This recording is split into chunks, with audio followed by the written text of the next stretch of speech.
Secretary of State Antony Blinken slammed genocide charges against Israel in its war against Hamas as "meritless" in a press conference in Tel Aviv, though he acknowledged more needs to be done to protect innocent civilians in both Israel and the Gaza Strip, amid renewed calls for a ceasefire as the war between Israel and Hamas enters its fourth month.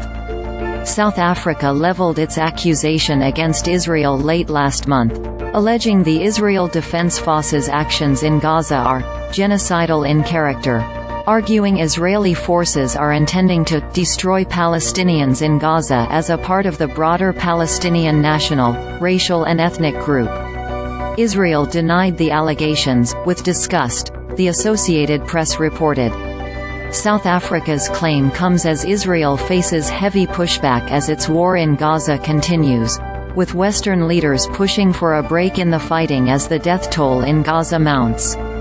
Israel and Hamas had agreed to a 4-day conditional ceasefire in November that required Israel to release Palestinian prisoners and Hamas to release hostages it captured in its October 7 attack.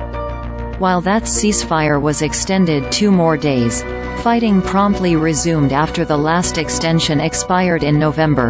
South Africa became the latest in a growing list of countries to withdraw its diplomats from Tel Aviv, according to Khumbudzo Ntshavheni, a spokesperson for South African President Cyril Ramaphosa.